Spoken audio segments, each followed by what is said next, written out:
من الشيطان الرجيم. بسم الله الرحمن الرحيم. إن الله وملائكته يصلون على النبي يا أيها الذين آمنوا صلوا عليه وسلموا تسليما. اللهم صل على سيدنا محمد ওয়ালা আলি মুহাম্মাদ। সবাই পড়েন আপনারা। কামা সাল্লাইতা আলা ইব্রাহিমা ওয়ালা আলি ইব্রাহিম ইন্নাকা হামিদুম মাজিদ। আল্লাহুম্মা বারিক আলা মুহাম্মাদ ওয়ালা আলি মুহাম্মাদ কামা বারাকতা আলা ইব্রাহিমা ওয়ালা আলি ইব্রাহিম ইন্নাকা হামিদুম মাজিদ। আজকের এই সুন্দর সিরাতুন নবী সাল্লাল্লাহু আলাইহি ইসলাম অধিবেশনের উপস্থিত আমার প্রিয় বোনেরা, সবাইকে আসসালামু আলাইকুম ওয়া রাহমাতুল্লাহি ওয়া বারাকাতুহু। মহান আল্লাহ তাআলার দরবারে অসংখ্য অসংখ্য শুকরিয়া। আমরা দীর্ঘদিন থেকে সিরার উপর আলোচনা করে আসছি। আজকে আমাদের সিরা 59 পর্ব শুরু হবে এক্ষুনি।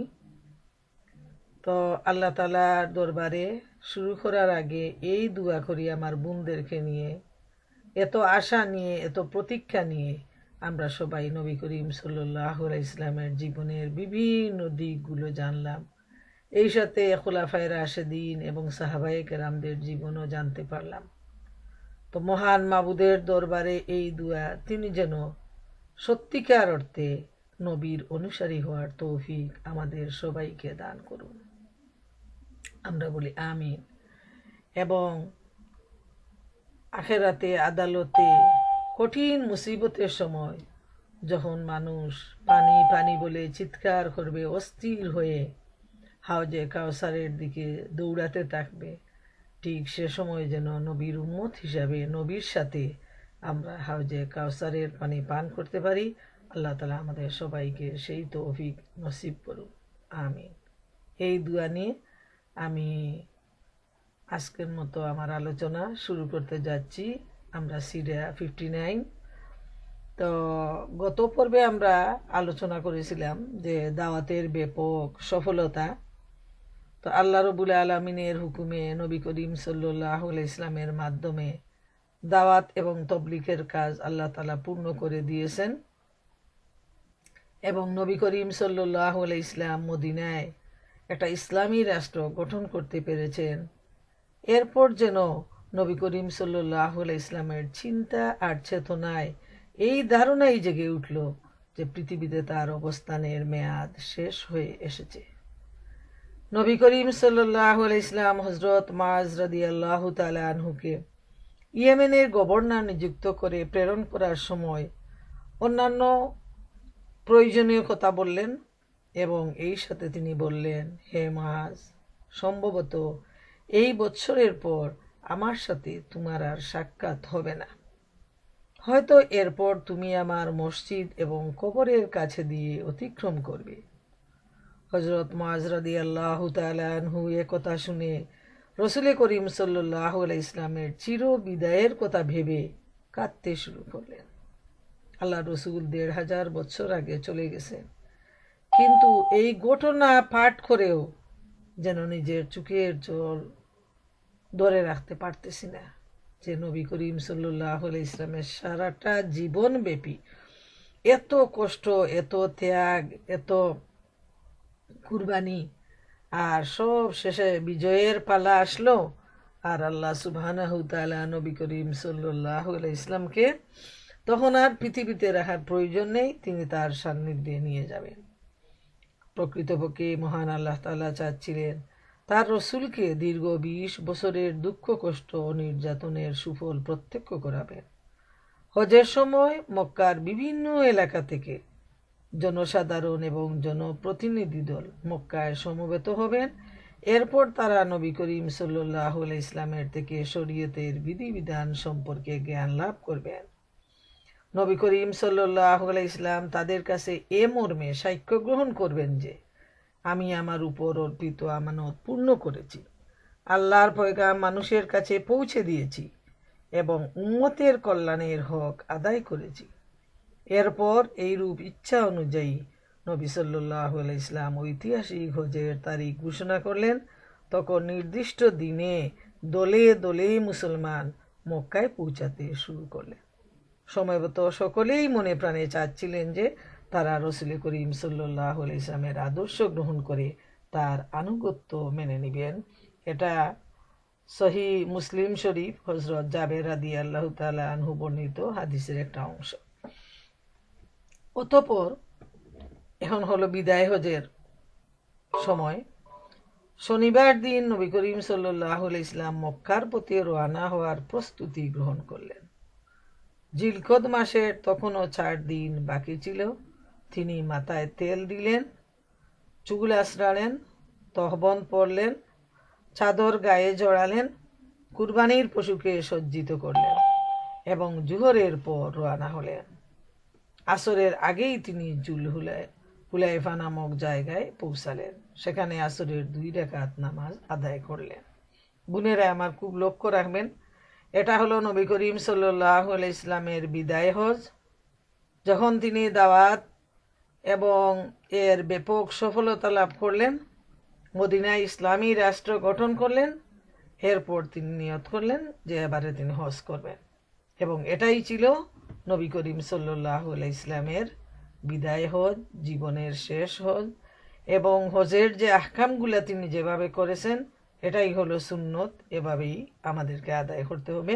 এখান থেকে আমরা নবীজির জীবন জানার সাথে সাথে আজকের এই অধ্যায়ে হজের নিয়ম কানুনটা অনেকটা আমরা জেনে নেব ইনশাআল্লাহ। আসরের নামাজ কিন্তু 2 রাকাত তিনি পড়লেন, এটাই হলো নিয়ম হজের সময়। রাত যাপনের জন্য তাঁবু স্থাপন করলেন, সেখানে রাত কাটালেন। সকালে তিনি সাহাবাদের বললেন, রাতে আমার পরওয়ারদিগারের কাছে থেকে একজন আগন্তুক এসে বলেছে, হে নবী সাল্লাল্লাহু আলাইহি সাল্লাম, এ পবিত্র প্রান্তরে নামাজ আদায় করুন এবং বলুন যে হজের মধ্যে উমরা রয়েছে। এটা বুখারী শরীফ হাদিস। হযরত ওমর রাদিয়াল্লাহু তাআলা আনহু বর্ণনা করেছেন যে এই সময় এই নির্দেশটা আসছে যে হজের মধ্যে উমরাও রয়েছে। এরপর জোহর নামাজের আগে নবী করিম সাল্লাল্লাহু আলাইহি ইসলাম ইহরামের জন্য গোসল করলেন। হযরত আয়েশা রাদিয়াল্লাহু তাআলা আনহু নিজ হাতে নবী করিম সাল্লাল্লাহু আলাইহি ইসলামের পবিত্র দেহে খুশবু মিশ্রিত মেশক লাগালেন। গোসলের পর তিনি নিজে আতর লাগিয়ে দিলেন।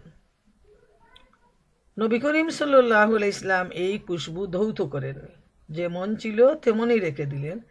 এরপর তিনি তহবন চাদর পরিধান করলেন, জোহরের 2 রাকাত নামাজ আদায় করলেন। পরে মুসাল্লায় বসেই হজ ও ওমরার একত্রে ইহরাম বেঁধে লাব্বাইক আওয়াজ দিয়ে বাইরে এলেন। যে জোহর যেহেতু মুসাফির ঘর থেকে বের হয়েছেন, জোহরের নামাজও পড়লেন 2 রাকাত, আসরের নামাজ পড়লেন 2 রাকাত এবং তিনি গোসল করে হজের যে উপরে একটা চাদর আর নিচে একটা তহবন ওইগুলা তিনি পরিধান করলেন আর হজ আর উমরার নিয়ত করলেন। নিয়ত করে তিনি লাব্বায়েক বলে বাইরে এলেন।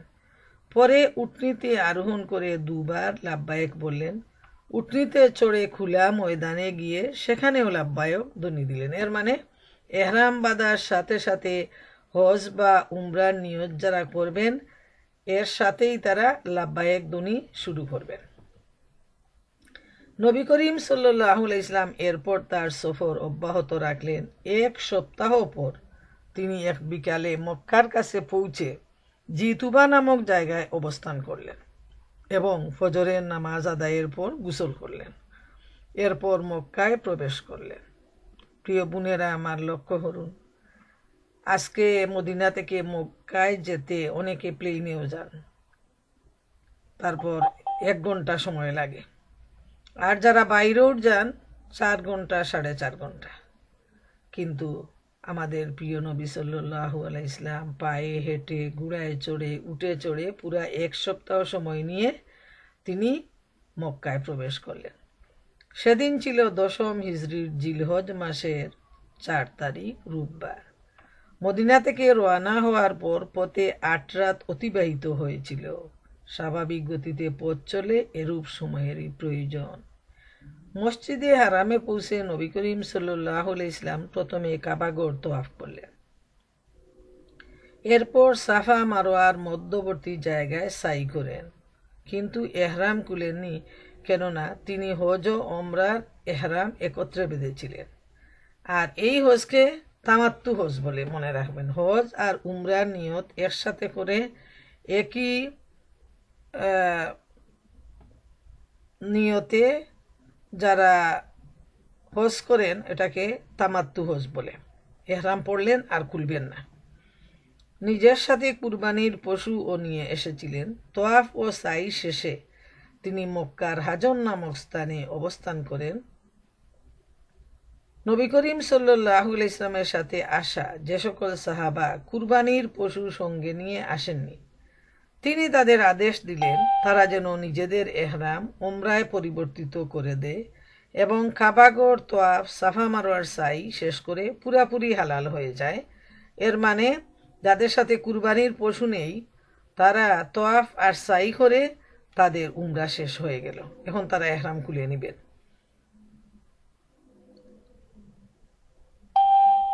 জিলহজ মাসের 8 তারিখে নবী করিম সাল্লাল্লাহু আলাইহি ইসলাম মিনায় গমন করলেন।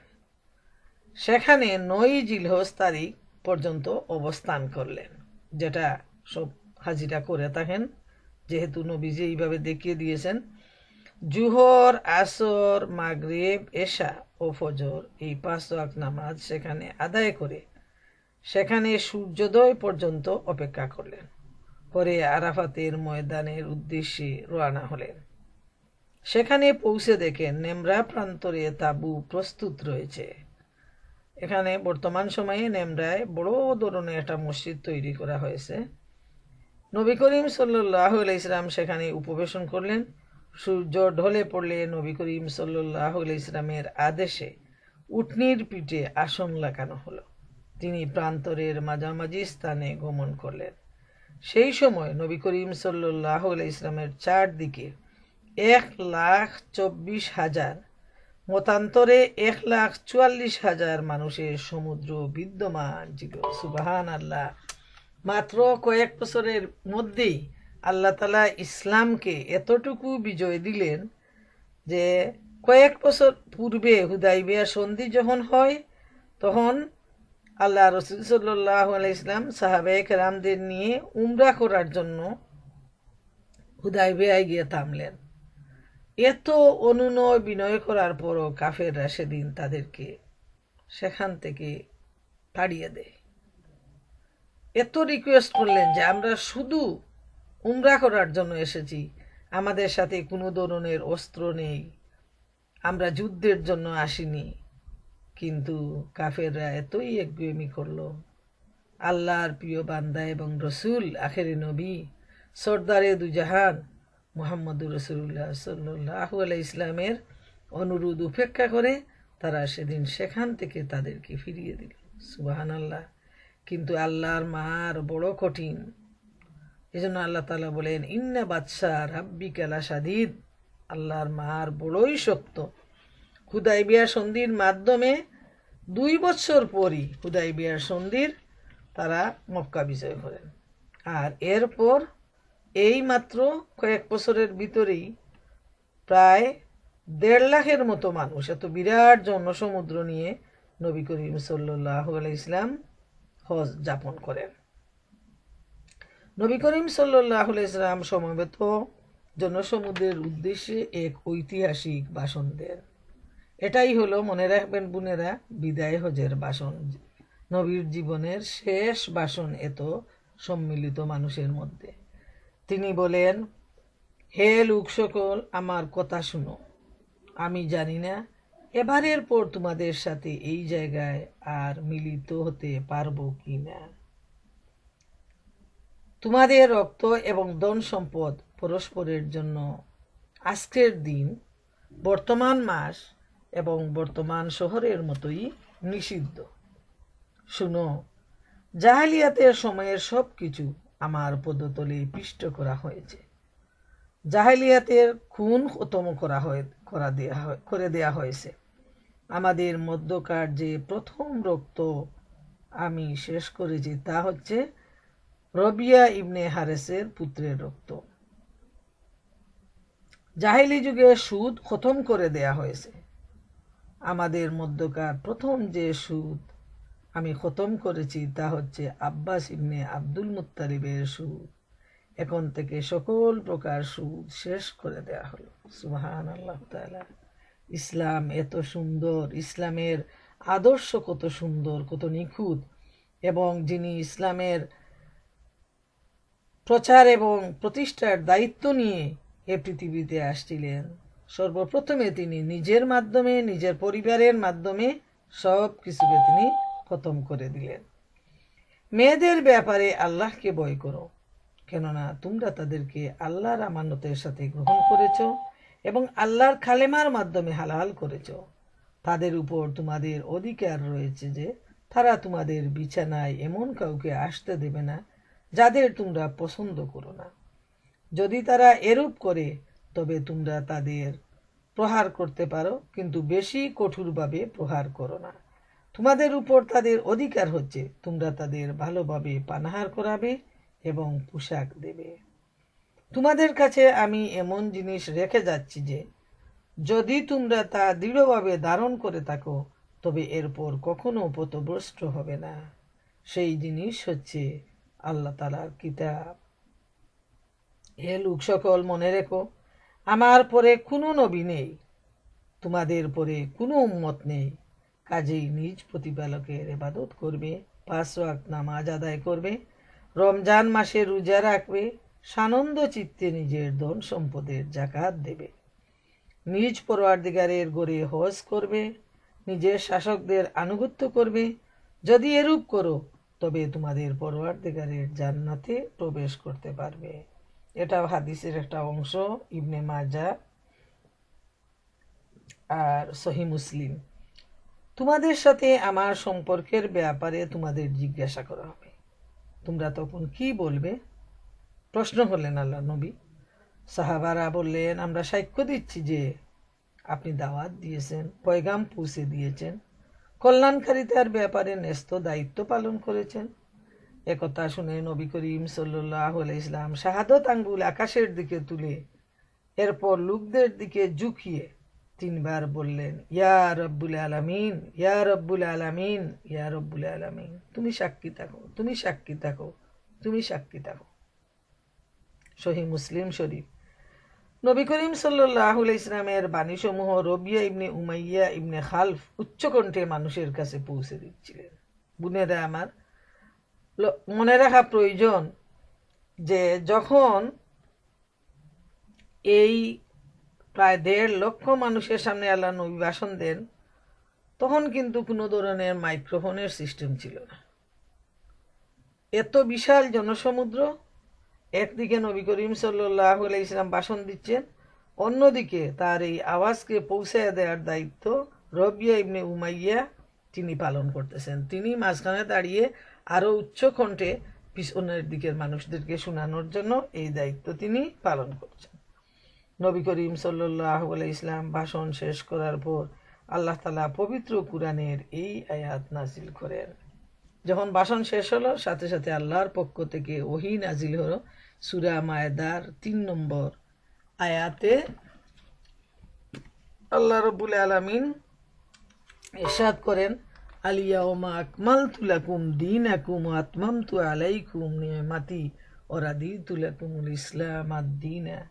আজ তোমাদের জন্য তোমাদের দিন পূর্ণাঙ্গ করলাম ও তোমাদের প্রতি আমার অনুগ্রহ সম্পূর্ণ করলাম এবং ইসলামকে তোমাদের দিন হিসাবে মনোনীত করলাম। হযরত ওমর রাদিয়াল্লাহু তাআলা আনহু এই আয়াত শুনে কাঁদতে শুরু করেন। তাকে জিজ্ঞেস করা হলো, আপনি কাঁদছেন কেন? তিনি বলেন, কাঁদছি এজন্য যে পূর্ণতার পর তো পূর্ণতাই শুধু বাকি থাকে। বুখারী শরীফ। যে যখন দিন পূর্ণ হয়ে গেল তখন তো আর নবী আর আমাদের মাঝে থাকবেন না। এটাই ওমর রাদিয়াল্লাহু তাআলা আনহু, তিনি বিজ্ঞ মানুষ, তিনি এই চিন্তায় কাঁদতে শুরু করলেন। নবী করিম সাল্লাল্লাহু আলাইহি ইসলামের ভাষণের পর হযরত বেলাল রাদিয়াল্লাহু তাআলা আনহু আজান ও একামত দিলেন। নবী সাল্লাল্লাহু আলাইহি ইসলাম জোহরের নামাজ পড়ালেন। এরপর হযরত বেলাল একামত দিলেন। নবী করিম সাল্লাল্লাহু আলাইহি ইসলাম আসরের নামাজ পড়ালেন। উল্লেখিত উভয় নামাজের মাঝামাঝি নবী করিম সাল্লাল্লাহু আলাইহি ইসলাম অন্য কোনো নামাজ আদায় করেন। এরপর সোয়ারিতে আরোহণ করে নবী সাল্লাল্লাহু আলাইহি ইসলাম তার অবস্থানস্থলে গমন করলেন। সেখানে তিনি উটনির পিঠেই অপেক্ষা করলেন। কিছুক্ষণ পর সূর্যাস্ত হলো। নবী করিম সাল্লাল্লাহু আলাইহি ইসলাম হযরত উসামাকে পেছনে বসালেন এবং সেখান থেকে রওনা হয়ে মুজদালিফা গমন করলেন। সেখানে মাগরিব ও এশার নামাজ এক আজানে দুই একামতে আদায় করলেন। দেখেন, এই দুই নামাজ কিন্তু একসাথে, জোহর আসর একসাথে, মাগরিব এশা একসাথে, মাঝখানে কোনো নফল নামাজ আদায় করেননি। এরপর নবী করিম সাল্লাল্লাহু আলাইহি ইসলাম শয়ন করলেন। ফজরের নামাজের সময় হওয়া পর্যন্ত তিনি শায়িত থাকলেন। ফজরের সময় হওয়ার পর আজান ও একামতের সাথে ফজরের নামাজ আদায় করলেন। এরপর উটনিতে সোয়ার হয়ে মাশআরে হারামে গমন করে কিবলার দিকে ফিরে আল্লাহর কাছে দোয়া করলেন। আল্লাহর নামে তাকবীর ধ্বনি দিলেন, তাওহীদের কলেমা উচ্চারণ করলেন। সেখানে সকালে চারিদিক ভালোভাবে ফর্সা হওয়া পর্যন্ত অপেক্ষা করলেন। এরপর সূর্য ওঠার আগে আগেই মিনার উদ্দেশ্যে রওনা হলেন। রাতটা যাপন করলেন মুজদালিফায়, মাশআরে হারাম। এবার হযরত ফজল ইবনে আব্বাসকে নিজের পিছনে বসালেন। আব্রাহার সৈন্যদের উপর গজব আসার জায়গায় পৌঁছে সোয়ারিকে জোর ছুটালেন। মনে রাখবেন, মিনায় যাওয়ার পথে ওই জায়গাটা যেখানে আব্রাহা তার সৈন্যদের নিয়ে এসেছিল এবং বসে পড়েছিল, ওই জায়গা হলো একটা গজবের জায়গা। যেহেতু সে আল্লাহ তাআলা ওইখানে আবাবিল পাখির মাধ্যমে তাদেরকে ধ্বংস করেন, তো এই জায়গায় আল্লাহ রাসূল সাল্লাল্লাহু আলাইহি ইসলামের অভ্যাস ছিল এ ধরনের কোনো জায়গায় তিনি খুব দ্রুত এই জায়গাটা ত্যাগ করার জন্য সাহাবায়ে কেরামদেরকে নির্দেশ দিতেন, নিজেও এইভাবে চলতেন। জামরায়ে কুবরার পথে রওনা হয়ে সেখানে পৌঁছলেন। সেই আমলে সেখানে একটি গাছ ছিল, সেই গাছের পরিচয়ে জামরায়ে কুবরার পরিচিতি ছিল। মনে রাখবেন, এখন তো সেখানে 3টা ফিলার আছে জামরাত। বলা হয় যে বড় শয়তান, মেজ শয়তান, ছোট শয়তান, এইভাবে 3 দিন এই পাথরগুলাতে পাথর মারা হয় এই পিলারগুলোতে। তখন একটা গাছ ছিল এবং ওই গাছের পরিচয়ে সেখানে গিয়ে পাথর মারতেন। নবী করিম সাল্লাল্লাহু আলাইহি ওয়াসাল্লাম সেখানে 60টি পাথর নিক্ষেপ করেন। প্রতিবারের পাথর নিক্ষেপের সময় তিনি তাকবীর দিতেন, আল্লাহু আকবার বলে পাথর নিক্ষেপ করতেন। এটাই হলো সুন্নত। ছোট ছোট পাথরের টুকরো ছিল, সেগুলো নবী করিম সাল্লাল্লাহু আলাইহি ওয়াসাল্লাম পাহাড়ের পাদদেশে দাঁড়িয়ে এসব পাথর নিক্ষেপ করেন। এরপর নবী সাল্লাল্লাহু আলাইহি ওয়াসাল্লাম বৌদ্ধভূমিতে গমন করে তার পবিত্র হাতে 63টি উট জবাই করেন। এই হলো কুরবানি। মিনার পর, শয়তান মারার পর হলো কুরবানি। এরপর বাকি 37টি হযরত আলী রাদিয়াল্লাহু আনহুকে দিয়ে জবাই করতে দেয়া হয়। এভাবে 100 উট কুরবানি করা হয়। নবী করিম সাল্লাল্লাহু আলাইহি ওয়াসাল্লাম হযরত আলীকেও তার কুরবানির মধ্যে শামিল করে নেন। এরপর তার আদেশে প্রত্যেক উট থেকে এক টুকরো করে গোশত নিয়ে একটি হাঁড়িতে রান্না করা হয়। নবী করিম সাল্লাল্লাহু আলাইহি ওয়াসাল্লাম এবং হযরত আলী সেই গোশত থেকে কিছু আহার করেন এবং আল্লাহ রসুল কিছু শুরুয়াও পান করেন। এরপর নবী করিম সাল্লাল্লাহু আলাইহি ওয়াসাল্লাম সোয়ারিতে আরোহণ করে মক্কা মুআজ্জামায় গমন করেন। বায়তুল্লাহ শরীফ তোয়াফ করেন। এই তোয়াফকে বলা হয় তোয়াফে এফাজা। এটা হলো ফোর্স তোয়াফ, যেটা হজের পর যে তোয়াফটা অবশ্যই করতে হবে, ফোর্স তোয়াফ। বাকি যে তোয়াফগুলো সেটা হলো নফল তোয়াফ। নবী করিম সাল্লাল্লাহু আলাইহি ওয়াসাল্লাম জোহরের নামাজ আদায় করলেন। জমজম কূপের কাছে বনু আব্দুল মুত্তালিবের কাছে গমন করলেন। তারা হাজিদের জমজমের পানি পান করাচ্ছিলেন। নবী করিম সাল্লাল্লাহু আলাইহি সাল্লাম বললেন, হে বনু আব্দুল মুত্তালিব, তোমরা পানি উত্তোলন করো। যদি এ আশঙ্কা পোষণ না করতাম যে পানি উত্তোলনের কাজে অন্য লোকেরা তোমাদের পরাজিত করে দেবে, তবে আমিও তোমাদের সাথে পানি উত্তোলন করতাম। অর্থাৎ সাহাবারা নবী করিম সাল্লাল্লাহু আলাইহি সাল্লামকে পানি তুলতে দেখলে তারা সবাই পানি তোলার জন্য চেষ্টা করবেন। এর ফলে হাজিদের পানি পান করানোর যে গৌরব এককভাবে আব্দুল মুত্তালিবের রয়েছে তা আর থাকবে না। অতঃপর আব্দুল মুত্তালিবের লোকেরা নবী সাল্লাল্লাহু আলাইহি সাল্লামকে এক বালতি পানি দিল এবং তিনি সেই পানি প্রয়োজন মতো পান করলেন। মুসলিম শরীফের হাদিস, হযরত জাবের রাদিয়াল্লাহু তাআলা আনহু হতে এই হাদিস অনুযায়ী ঘটনাটা আসছে। আজ কুরবানির দিন, জিলহজ মাসের 10 তারিখ। নবী করিম সাল্লাল্লাহু আলাইহি সাল্লাম আজও চাষতের সময়ে একটি খুতবা প্রদান করেন। সেই সময় নবী করিম সাল্লাল্লাহু আলাইহি সাল্লাম খচ্চরের পিঠে আরোহণ করেছিলেন। হযরত আলী রাদিয়াল্লাহু তাআলা আনহু নবীজির সাথে নবীর বক্তব্য সাহাবাদেরকে শোনাচ্ছিলেন। আজকের ভাষণেও নবী করিম সাল্লাল্লাহু আলাইহি সাল্লাম যে ভাষণটা তিনি বিদায় হজের বিরাট মাঠে দিয়েছিলেন তার পুনরুল্লেখ করলেন।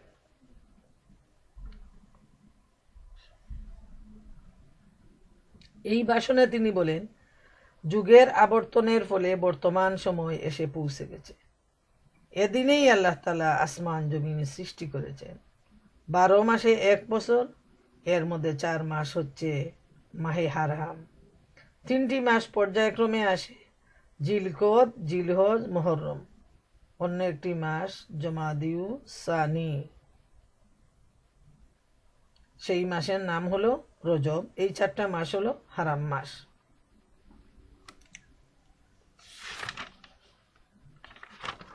নবী করিম সাল্লাল্লাহু আলাইহি সাল্লাম একথাও বললেন যে এটি কোন মাস। আমরা বললাম এটা হাদিস, আল্লাহ তাআলা ও তার রাসূলই ভালো জানেন। নবী করিম সাল্লাল্লাহু আলাইহি সাল্লাম নীরব রইলেন। আমরা তখন বুঝলাম আল্লাহ রসুল এ মাসের কি অন্য কোনো নাম রাখবেন। কিন্তু নবী সাল্লাল্লাহু আলাইহি সাল্লাম বললেন, এটা কি জিলহজ মাস নয়? আমরা বললাম, কেন নয়? তিনি বললেন, এটা কোন শহর? আমরা বললাম, আল্লাহ তাআলা ও তার রাসূলই ভালো জানেন। নবী সাল্লাল্লাহু আলাইহি সাল্লাম নীরব হয়ে রইলেন। আমরা ভাবলাম আল্লাহ রসুল হয়তো এই শহরের অন্য কোনো নাম রাখবেন। এই নীরবতার জন্য ওনারা ভাবতেছেন। কিন্তু নবী করিম সাল্লাল্লাহু আলাইহি সাল্লাম বললেন, এটি কি মক্কা শহর নয়? আমরা তখন বললাম, কেন নয়? নবী সাল্লাল্লাহু আলাইহি সাল্লাম বললেন, এই দিনের পরিচয় কি? আমরা বললাম, আল্লাহ তাআলা ও তার রাসূলই ভালো জানেন। আল্লাহ রসুল এবারও নীরব রইলেন। আমরা ভাবলাম হয়তো এই দিনের অন্য কোনো নাম রাখবেন, কিন্তু তিনি বললেন, এই দিন কি ইয়াউমুন নহর অর্থাৎ কুরবানির দিন নয়, অর্থাৎ 10ই জিলহজ নয়? আমরা বললাম, কেন নয়? নবী সাল্লাল্লাহু আলাইহি সাল্লাম বললেন, আচ্ছা তবে শুনো, তোমাদের রক্ত, তোমাদের অর্থ সম্পদ, তোমাদের ইজ্জত আবরু পরস্পরের জন্য এরূপ নিষিদ্ধ ও সম্মানীয়, যেমন তোমাদের এ শহর, তোমাদের এ মাস, তোমাদের আজকের দিন তোমাদের জন্য সম্মানিত। তোমরা তোমাদের পরওয়ারদিগারের সাথে শীঘ্রই মিলিত হবে এবং তোমাদেরকে তোমাদের আমল সম্পর্কে জিজ্ঞেস করা হবে। কাজেই লক্ষ্য রেখো, আমার পরে তোমরা পথভ্রষ্ট হয়ো না। এমন পথভ্রষ্ট হয়ো না যে একে অন্যের ঘাড় মটকাতে শুরু করবে। বলো, আমি কি তাবলীগ করেছি? সাহাবারা বললেন, হ্যাঁ। নবীজি বললেন, হে আল্লাহ তাআলা, তুমি সাক্ষী থাকো, যে ব্যক্তি এখানে উপস্থিত রয়েছে তারা অনুপস্থিতদের কাছে আমার অমর বাণী পৌঁছায় দেবে। কেননা উপস্থিত অনেকের চেয়ে অনেক অনুপস্থিত ব্যক্তি আমার এই বক্তব্যের অধিক গুরুত্ব দেবে এবং সত্য বলে মনে করবে। সুবহানাল্লাহ। আল্লাহ, প্রিয় বোনেরা আমার, এই হলো নবী করিম সাল্লাল্লাহু আলাইহি ইসলামের বিদায় হজের ভাষণ। এত প্যাথেটিক, এত গুরুত্বপূর্ণ, অল্প কথায় এত বেশি গুরুত্ব বহন করে। সারা এত জীবন পূর্বে তিনি যে বক্তব্য রেখেছিলেন সেটা কিয়ামত পর্যন্ত বহাল থাকবে এবং যারা আল্লাহর প্রিয় বান্দা এবং নবীর উম্মত তারা এই নসিহত অনুযায়ী জীবনযাপনের জন্য তারা প্রচেষ্টা চালাবে, এতে কোনো সন্দেহ নেই। এক বর্ণনায় রয়েছে নবী করিম সাল্লাল্লাহু আলাইহি ওয়াসাল্লাম সেই ভাষণে একথাও বলেছেন, স্মরণ রেখো অপরাধ যারা করে তারা নিজের উপরই অপরাধ করে, অর্থাৎ সে অপরাধের জন্য দায়ী। কোনো অপরাধী পুত্র নিজের পিতার উপর বা কোনো অপরাধী পিতা নিজের পুত্রের উপর অপরাধ করতে পারে না। পিতার অপরাধের জন্য পুত্রকে, পুত্রের অপরাধের জন্য পিতাকে পাকড়াও করা হবে না। শয়তান এ মর্মে হতাশ হয়ে গেছে যে এই শহরে আর কখনো তার উপাসনা করা হবে না। তবে নিজেদের যেসব কাজকে তোমরা তুচ্ছ মনে করবে সেই সব ধারণার মাধ্যমে শয়তানের আনুগত্য সম্পূর্ণ হবে এবং তার দ্বারাই শয়তান সন্তুষ্টি লাভ করবে। বোনেরা আমার, আপনারা ধৈর্য ধরুন এবং মনোযোগ দিয়ে শুনুন, ওইগুলা সারা জীবনের জন্য কাজে আসবে। আর যে যারা আল্লাহর আনুগত্য করবে, নবীর আনুগত্য করবে, তাদের জন্য শয়তান কিন্তু হতাশ হয়ে যায়। আর যাদেরকে শয়তান প্রতারণা করে, তাদেরকে তার অনুসারী মানায়, তারাই হয় শয়তানের বন্ধু, শয়তানের অনুসারী। হাসর হবে যে যার সাথে চলবে তার সাথে। যারা শয়তানের অনুসারী হয়ে জীবনযাপন করবে তাদের হাসর হবে শয়তানের নেতৃত্বে। আর যারা আল্লাহ রসুল সাল্লাল্লাহু আলাইহি ওয়াসাল্লামের উম্মত হয়ে মুমিন একসাথে মিলে জীবনযাপন করবে তাদের হাসর হবে আল্লাহ রসুল সাল্লাল্লাহু আলাইহি ওয়াসাল্লামের সঙ্গী সাথীদের নিয়ে, এতে কোনো সন্দেহ নাই। এরপর নবী করিম সাল্লাল্লাহু আলাইহি ওয়াসাল্লাম আইয়ামে তাশরিক অর্থাৎ 11, 12, 13 জিলহজ তারিখে মিনায় অবস্থান করেন। এই সময়ে তিনি হজের রীতিগুলোও পালন করেছিলেন। সেই সাথে জনসাধারণকে শরীয়তের হুকুম আহকাম ও শিক্ষা দিচ্ছিলেন। আল্লাহর জিকিরও করেছিলেন, মিল্লাতে ইব্রাহিমের সুন্নত কায়েম করেছিলেন, শিরকের নিদর্শনসমূহ নির্মূল করেছিলেন। আইয়ামে তাশরিক মনে রাখবেন, প্রতি মাসের 11, 12 এবং 13 চন্দ্র মাসের এই 3 দিনকে আইয়ামে তাশরিক বলে। হাদিস শরীফে রয়েছে যে নবী করিম সাল্লাল্লাহু আলাইহি ওয়াসাল্লাম প্রতি মাসে আইয়ামে তাশরিকে রোজা রাখতেন। এই জন্য যারা অনেকেই চেষ্টা করেন 11, 12, 13 তারিখ প্রতি চন্দ্র মাসের রোজা রাখার জন্য, এটা খুব সওয়াবের কাজ। সর্বশেষ যে কাজটা, রোমক সাম্রাজ্যের শাসকবর্গ ইসলাম ও ইসলাম গ্রহণকারীদের বেঁচে থাকার অধিকার মেনে নিতে প্রস্তুত ছিল না। এ কারণে রোমক সাম্রাজ্যের নিয়ন্ত্রিত এলাকায় কারো ইসলাম গ্রহণ করা ছিল বিপজ্জনক। রোমক গভর্নর হযরত ফারওয়া ইবনে আমর জুজামির ঘটনার পুনঃপ্রবৃত্তির আশঙ্কা ছিল অন্যদের জন্য প্রবল। রোমক সাম্রাজ্যের শাসকদের এ ধরনের ঔদ্ধত্য অহংকারপূর্ণ আচরণের প্রেক্ষিতে নবী করিম সাল্লাল্লাহু আলাইহি ওয়াসাল্লাম 11 হিজরির সফর মাসে এক বিরাট বাহিনী তৈরির কাজ শুরু করলেন। হযরত উসামা ইবনে জায়েদকে সেই বাহিনীর সিপাহসালার নিযুক্ত করে তিনি আদেশ দিলেন যে বালখা এলাকা এবং দারুমের ফিলিস্তিনি ভূখণ্ড সোয়ারদের মাধ্যমে নাস্তেনাবুদ করে এসো। রোমকদের ভীত সন্ত্রস্ত করে তাদের নিয়ন্ত্রিত এলাকায় বসবাসকারী আরব গোত্রসমূহের মনে সাহস সঞ্চার করাই ছিল এ পদক্ষেপের উদ্দেশ্য। এর ফলে কেউ একথা ভাবতে পারবে না যে গির্জার বাড়াবাড়ি ও স্বেচ্ছাচারিতার সামনে কথা বলার কেউ নেই। তাছাড়া কেউ মনে করতে পারবে না ইসলাম গ্রহণ করার অর্থ হচ্ছে নিজের মৃত্যুকে আমন্ত্রণ জানানো। এমন অবস্থা যে সেখানে আল্লাহ রসুল প্রয়োজন মনে করলেন যে একদল সেনাবাহিনীর মাধ্যমে তাদেরকে ভয় দেখানো।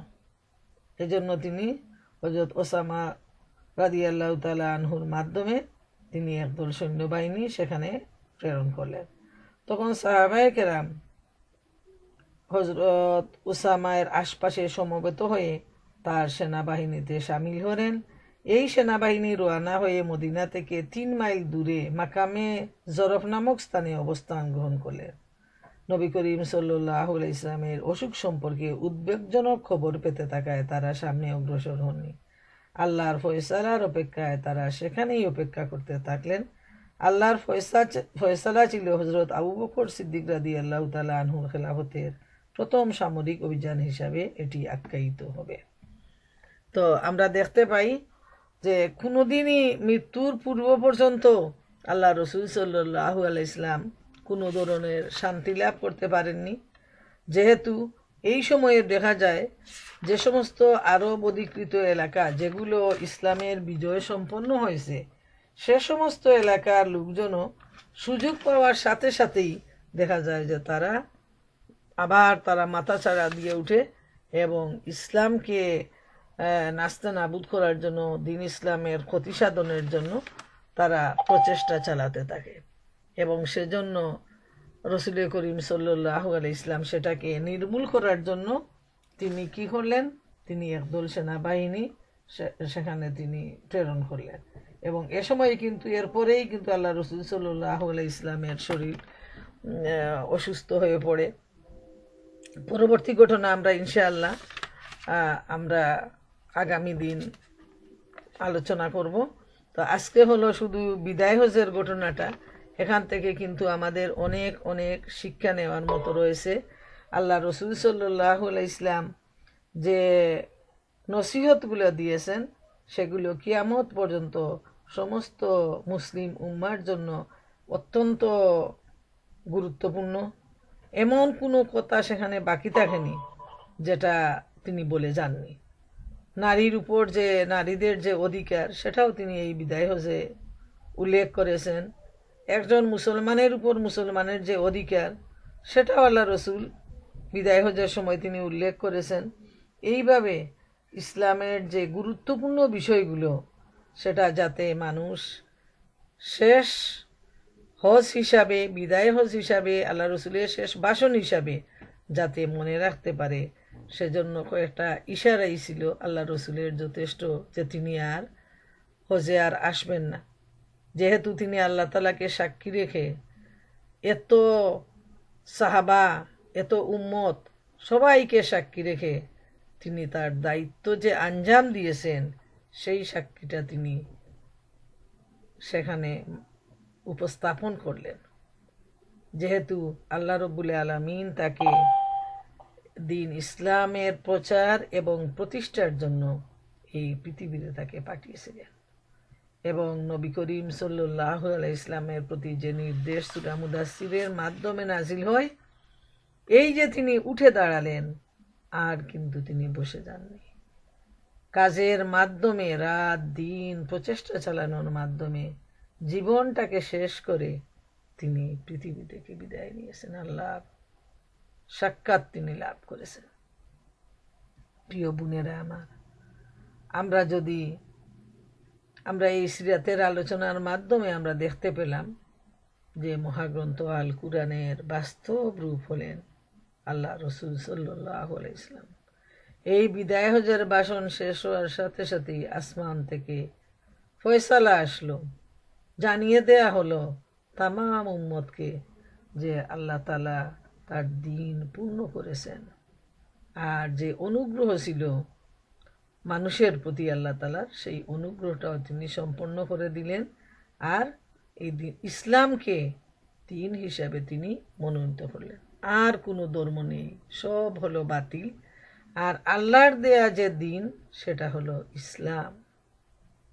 সুবহানাল্লাহু তাআলা।